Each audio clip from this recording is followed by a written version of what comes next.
Bismillahirrahmanirrahim. Assalamualaikum warahmatullahi wabarakatuh. Selamat pagi anak-anakku sekalian. Bertemu lagi dengan Ibu Tari Kartikasari pada pelajaran seni budaya.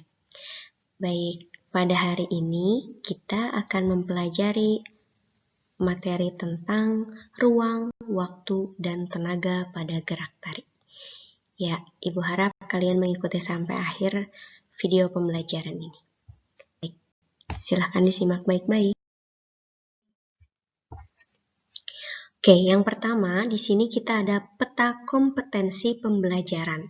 Di antaranya ada pengolahan ruang, waktu, dan tenaga yang dimana itu terdiri dari elemen gerak, itu yang utama. Kemudian dari elemen gerak kita mempunyai ruang tenaga, yang dimana ruang tenaga itu berkesinambungan dengan waktu. Nah, sehingga memiliki pengolahan ruang, waktu, dan tenaga.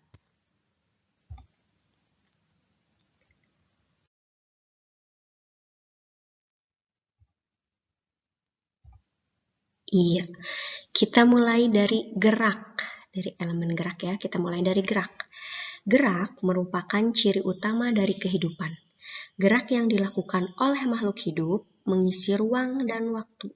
Ketika makhluk hidup bergerak memerlukan tenaga. Jadi, ruang, waktu, dan tenaga tidak dapat dipisahkan daripada gerak. Ya. Jadi gerak adalah yang utama daripada materi ini.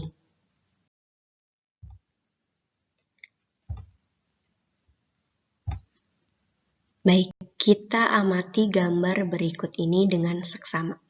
Di situ Ibu tampilkan dua gambar. Ya. Nah, di sini ada pertanyaan. Apakah perbedaan dua gambar berikut ini? Baik. Ya, silahkan dianalisis baik-baik, silahkan dilihat baik-baik. Nah, jika sudah, kita akan bahas bersama-sama.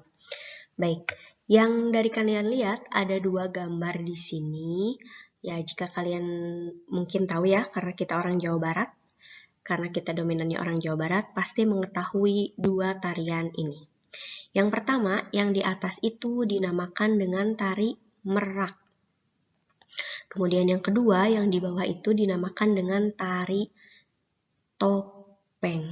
Ya, kedua-duanya berasal dari Jawa Barat.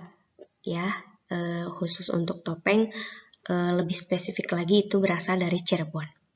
Oke, nah apa perbedaan dua gambar berikut? Kalau tadi Ibu hanya menyebutkan daerahnya itu sama ya, sama-sama berasal dari Jawa Barat. Nah, apa perbedaannya?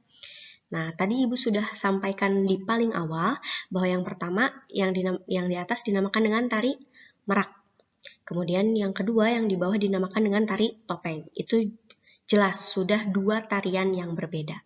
Nah, kemudian apalagi perbedaan yang selanjutnya? Ya, dari segi penglihatan kita secara nyata di sini sudah jelas, di situ terlihat perbedaan jumlah penari. Nah, jika pada tari merak di situ ada 5 orang ya, atau dikategorikan dengan tari kelompok untuk tari merak. Nah, sedangkan untuk tari topeng dikategorikan sebagai tari individu atau tari tunggal. Nah, itu perbedaan yang kedua. Ya, tadi dari nama tarian yang berbeda, kemudian jumlah penarinya yang berbeda. Kemudian selanjutnya apa lagi sih? Oke, yang masih terpampang nyata di sini adalah dari segi kostum. Ya, itu sangat jelas karena tari merak ditarikan oleh lebih dari satu orang. Kebetulan di sini juga tidak ada persamaan dari kostum, jadi kostumnya berwarna-warni. Ada yang biru, hijau, kuning, merah, dan oranye. Nah, kemudian kalau pada tari topeng, karena tarinya dikategorikan sebagai tari tunggal, nah di situ ya tidak mungkin ya penarinya menggunakan lebih dari satu kostum. Tentu tari topeng itu karena sudah ada pakemnya, jadi kostumnya juga ya harus seperti itu, berwarna merah, tidak ada warna kuning atau warna hijau kecuali tari topeng dari daerah lain. Nah, sampai sini sudah jelas ya, kalian minimal sudah dapat membedakan walaupun dari melihat gambar tersebut.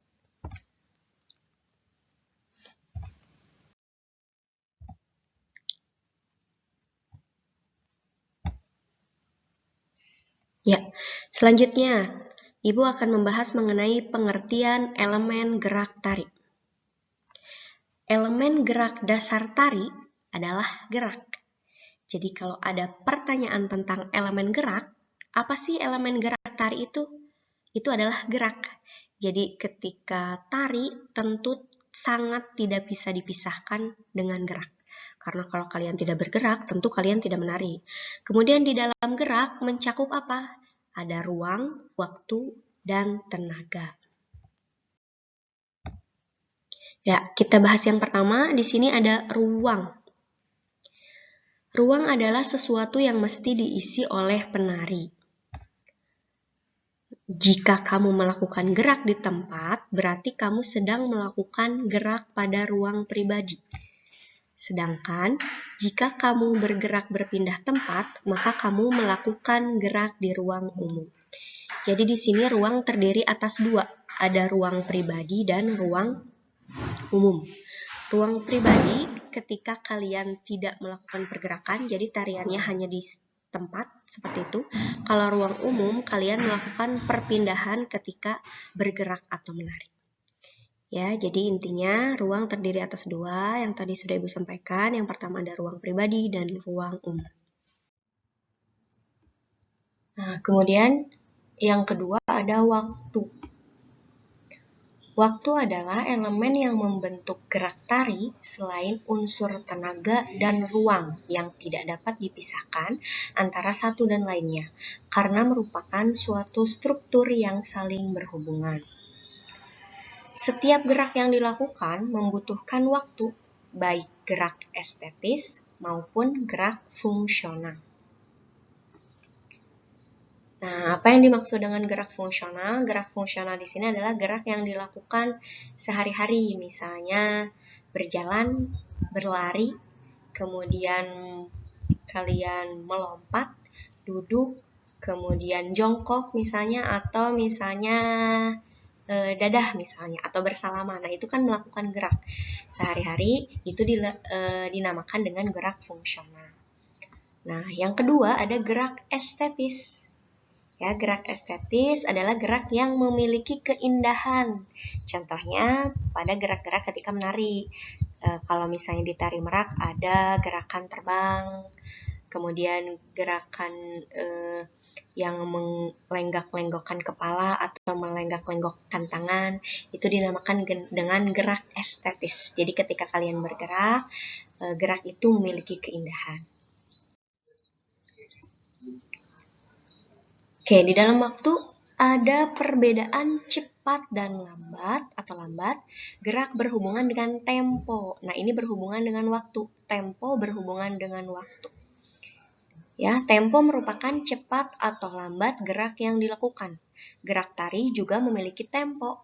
Jadi ketika kalian bergerak melenggangkan tangan misalnya, nah jika geraknya dengan tempo yang cepat, tentu gerakannya sangat cepat dengan hitungan 1, 2, 3, 4, 5, 6, 7, 8. Ketika Ibu berhitung seperti itu, otomatis tangan kalian akan menggerakkan tangannya dengan cepat.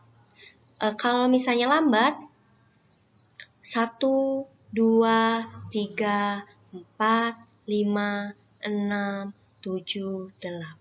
Nah, itu tempo. Jadi setiap gerakan yang kalian lakukan pasti juga memiliki tempo. Apakah itu dengan tempo cepat atau dengan tempo yang lambat. Nah, kemudian fungsi tempo pada tari untuk apa? Untuk memberikan kesan dinamis sehingga tarian enak untuk dinikmati. Sekarang jika kalian menari dengan durasi 5 menit, tetapi tempo yang kalian gunakan dalam gerak itu lambat, apakah kalian tidak ngantuk untuk melihatnya? Nah, di sini fungsi tempo. Jadi fungsi tempo di sini agar memberikan kesan dinamis pada gerak. Jadi yang menonton kalian juga ketika menari tidak bosan, seperti itu. Nah, yang ketiga ada yang dinamakan dengan tenaga. Tenaga merupakan unsur atau elemen tari yang juga penting dalam menghasilkan sebuah gerakan tari yang indah.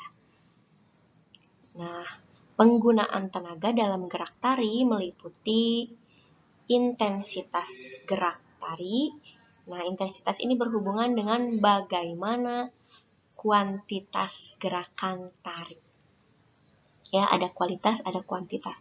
Bagaimana ketika kalian menggerakkan itu, apakah tenaga yang dikeluarkan besar atau kuat, atau sedang atau lemah? Itu intensitas. Kemudian aksen atau tekanan. Misalnya kalian gerakannya pada kaki, tekanannya kuat seperti pada tari Papua. Nah, itu tentu ketika kalian menggerakkan kakinya lebih kuat, yaitu memerlukan aksen atau tekanan. Ya, di sini aksen atau tekanan merupakan gerakan tari yang tiba-tiba menjadi kontras dengan gerakan yang lainnya. Misalnya gerak satunya, misalnya kakinya cuma melompat-lompat ringan, kemudian di tengah-tengah tarian kalian menggunakan aksen dengan tekanan yang kuat. Nah, itu dinamakan dengan aksen. Jadi gerakan yang tiba-tiba selain dari gerakan yang sebelumnya. Kemudian yang ketiga, kalau tadi berbicara tentang kuantitas, yang ketiga ini ada kualitas. Kualitas di sini bagaimana seorang penari menyalurkan gerakannya dengan baik. Jadi menari juga tidak hanya sekedar bergerak. Di sini juga ada kualitas dalam tenaga, bagaimana kalian menggerakkan ketika melenggak-lenggokkan, tenaganya lemah, bagaimana kalian tadi menggunakan aksen ketika kakinya harus misalnya seperti menggebrak. Nah, itu terdapat di dalam kualitas dalam tari. Seperti itu. Oke, jika gerak yang dilakukan memiliki intensitas tinggi, tentu saja memerlukan tenaga yang kuat, seperti tadi menghentakkan kaki. Nah, itu memerlukan tenaga yang kuat atau intensitas yang tinggi. Kemudian sebaliknya, gerak dengan intensitas rendah memerlukan tenaga yang lemah atau sedikit, seperti yang tadi Ibu contohkan, gerakan melenggak-lenggokkan tangan. Nah, itu memerlukan intensitas yang rendah, jadi tidak usah memakai tenaga yang terlalu kuat. Seperti itu. Baik, terima kasih tentang pembelajaran hari ini. Semoga bermanfaat. Jangan lupa untuk mencatat apa yang Ibu jelaskan tadi, baik dari materinya maupun dari keterangan apa yang Ibu sampaikan tadi. Ya, terima kasih. Wabillahi taufiq wal hidayah. Wassalamualaikum warahmatullahi wabarakatuh.